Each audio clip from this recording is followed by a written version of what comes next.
মানুষ, আমি বোঝা টেনে টেনে আমি জীবনটা শেষ করলাম। তোমার যেন এরকম মানুষের বোঝা টানতে না হয়, তুমি কলম দিয়ে কাজ করবা, কলম দিয়ে কাজ করবা। আদর্শ শিক্ষিত মানুষ সবা, কোন রকমের হারাম তুমি খাবা না, কলম দিয়ে তুমি চুরি করবা না। কথা ঠিক কিনা?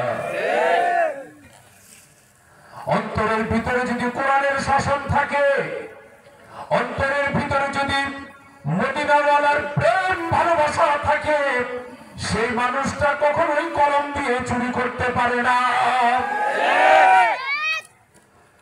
দেখা যায় গ্রামের কৃষকের ছেলে ঢাকার ভিতরে বড় একজন নাম করা অফিসার,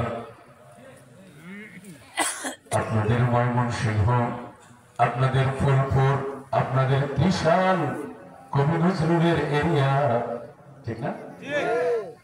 যে কবি নজরুল কত কবিতা লিখে গেছেন, মরা অন্তরগুলো জীবন্ত করলেন সেই কবিতা দিয়ে। তিনি লিখেছেন, মসজিদেরই পাশে আমার কবর দিও ভাই, যেন পড়ে শুয়ে আমি মুয়াজ্জিনের ধ্বনি শুনতে পাই। মসজিদেরই পাশে আমার কবর দিও ভাই। কবি নজরুল নাই, কিন্তু সেই দুঃখ মিয়া নাম ছিল না? আমার নবীও এইরকম দুঃখ ছিল,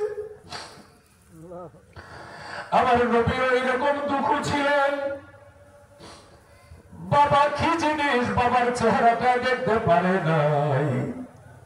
আপনাদের সৌভাগ্য, আপনারা বাবা দেখতে পাচ্ছেন,